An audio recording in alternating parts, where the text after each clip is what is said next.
Hi guys, welcome back to my channel. My name is Kat and today I'm doing my top 15 queer reads of 2019. I really love to read queer experiences and I am a member of the queer community myself, so it's really important to me to see us represented throughout all aspects: fiction, fantasy, sci-fi, what have you. The way that I term queer in a book is when one of the main characters identifies as queer or there's a queer relationship. So that being said, I'm going to go ahead and get into the 15. So I'm going to keep the summaries rather short because we do have a lot to get to. So let's go ahead and jump right on into it. Number 15 on my list goes to Red, White, and Royal Blue by Casey McQuiston. If you haven't heard of this book, I don't know where you've been.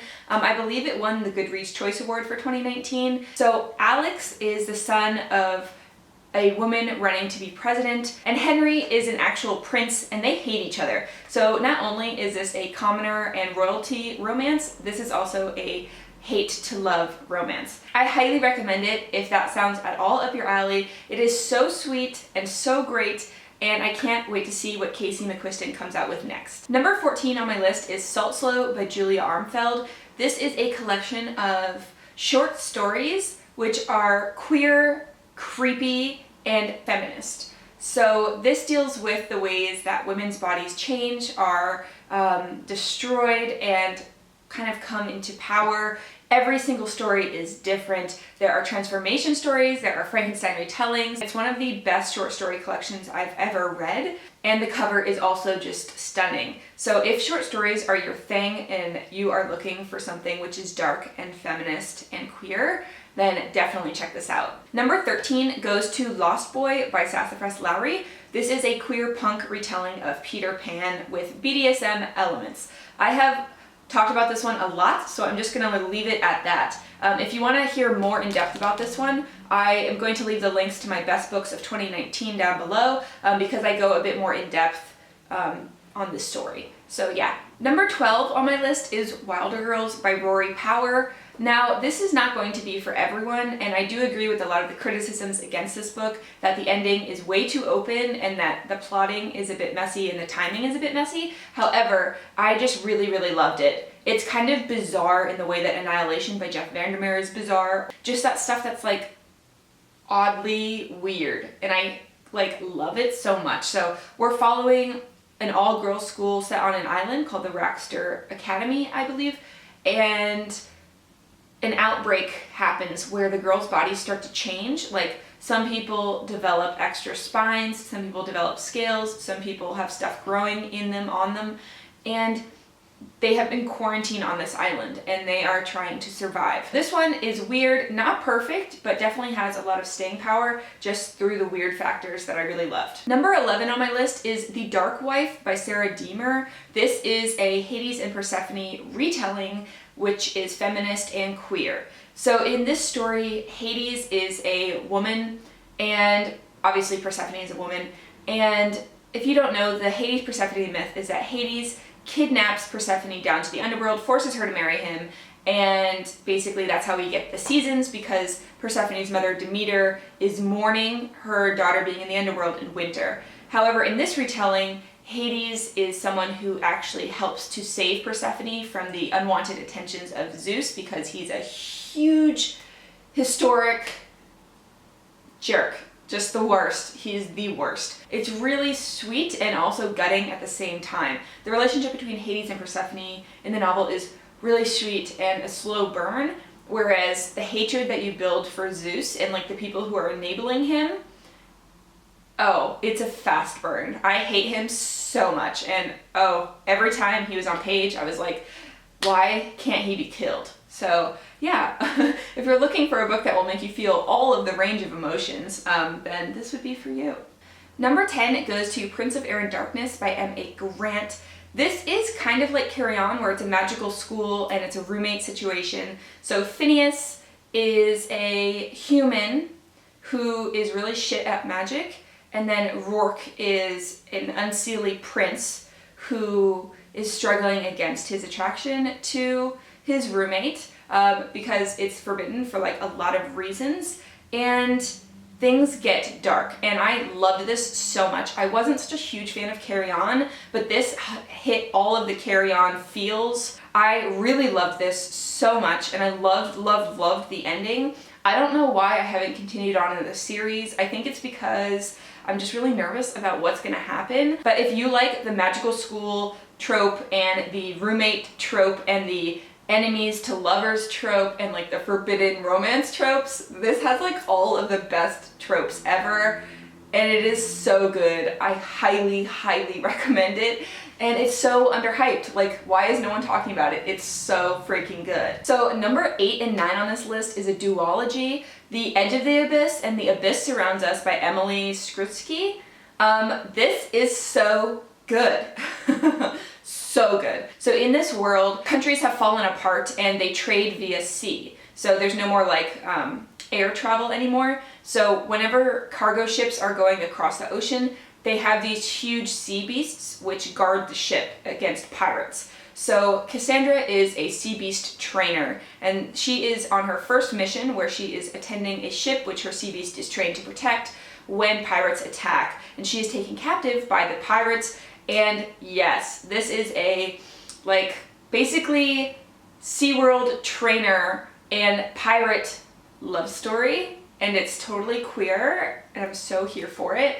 And duology, it hits a really sweet spot where things are fleshed out really well in this enemies to lovers fantasy romance. I so highly recommend it, and it's just amazing. I actually don't know if it's fantasy or if it is like futuristic speculative fiction. Not really sure, but it's so good, and I highly recommend it. And also just like queer pirates. Like, do you need anything else in your life? I don't think so. Like, number 7 on my list is Sorcery of Thorns by Margaret Rogerson. I have also talked about this quite a lot at depth. So again, it's my best books of 2019, which I will leave linked down below. We are following Elizabeth, who is one of the guarders of the grimoires, which are books in this very important library where if something happens to them and they're damaged, they turn into huge like monsters. And one night as she is in the library, a huge grimoire attacks and escapes, and she tracks it down to basically tame it or kill it. And that sets off a whole chain of events where she runs into a sorcerer named Nathaniel. All sorcerers in this world get their magic by making pacts with demons, and the demon takes years of their life in exchange for the power that the demon has. So Nathaniel's demon is really highly powered, and so he is one of the most powerful sorcerers in the land, but he's also like a snarky dude, which is just really great. But romance, I really appreciated, was not the main focus of this. The main focus was what's going on, and my main favorite character was the demon. So yeah, highly recommend. If you want to hear more, I'll leave the link down below. But yeah, if this sounds like your cup of tea, then I do recommend it. So number 5 and 6 on this list are Silk and Steel and Iron and Fire by Ariana Nash. This is a fantasy trilogy that deals with basically 3 warring factions: dragons, elves, and humans. And in the first book, we are following Erwin, who is an elven assassin sent to kill the queen of the Amethyst clan, dragon clan. And the person who stops him is Prince Lysander, who is the queen's son.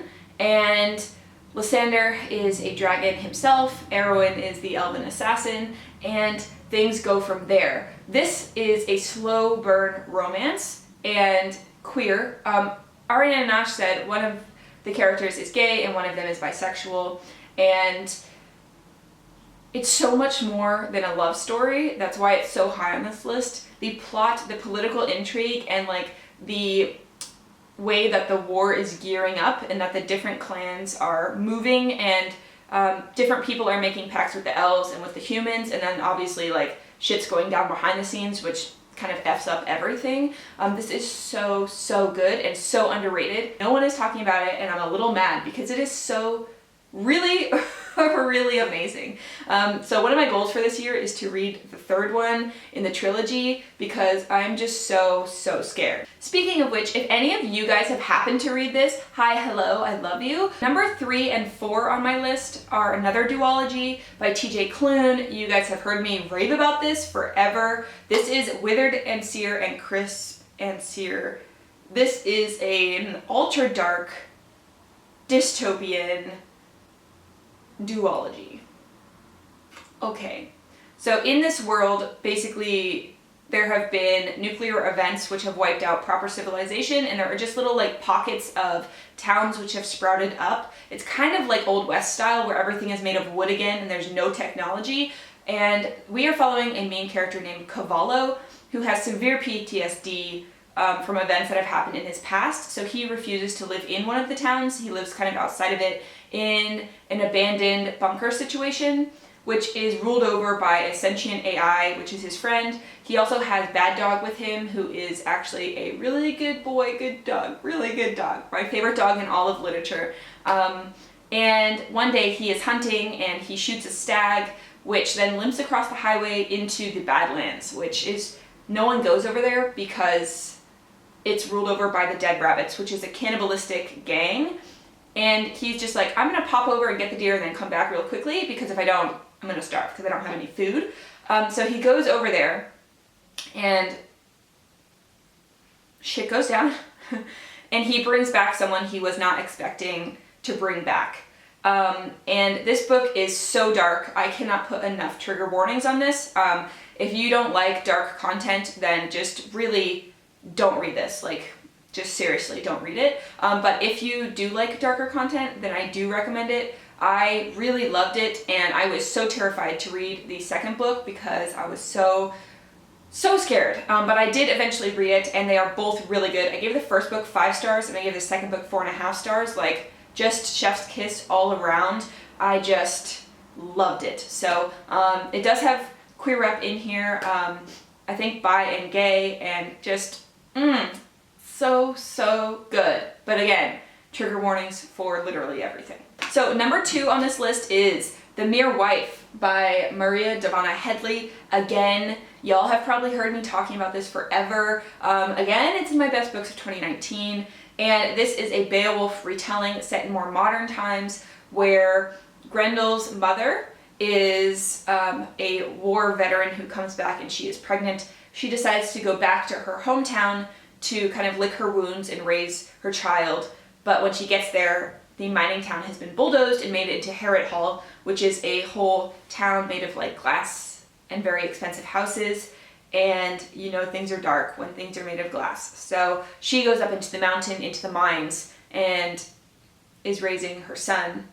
And they are watching as the town grows and things go from there. So her son meets one of the boys in the town below. Something happens and then things get very dark and there is a manhunt for a creature from the mountain.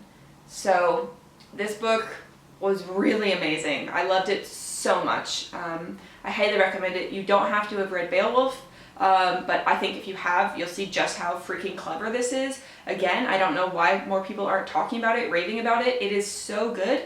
So good. And yeah, let's move on to number 1. So my number 1 book might come as a surprise to you guys because I think that a lot of people were thinking it would be really dark, but actually my number 1 book is a book that I would recommend to everyone. And this is The Tea Dragon Society by Katie O'Neill. There are tiny little dragons, which are known as tea dragons, and you can clip the leaves that grow from them and make tea from it.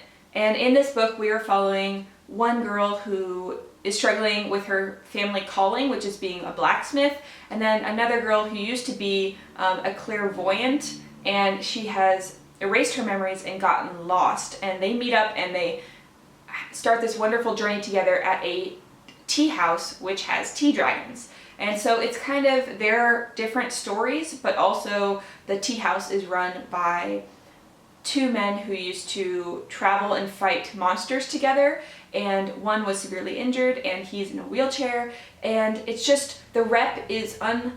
unbelievable. And I love, love, love Katie O'Neill. I love the story, I love the art, I love the color, I love everything about this book. This has to be number one because I love everything about it. I have read it to my niece, I've read it to my husband, I have recommended it to everyone. It's just really inclusive for everyone. I do highly recommend it. It is so good, so sweet, so inclusive, and just lovely. So that finishes my 15 favorite queer reads of 2019. I hope that you have found something for you and that you can appreciate and love as much as I did. Please, please, please let me know your favorite queer reads down below. I would love, love, love to know them. I always love getting recommended books by people who kind of know my reading taste, because I think that you have a higher chance of knowing what I will like, and maybe I will find a new favorite. So thank you guys all so much for watching this video. I hope that you find a new book to read, and I will chat to you guys in another video soon. Bye!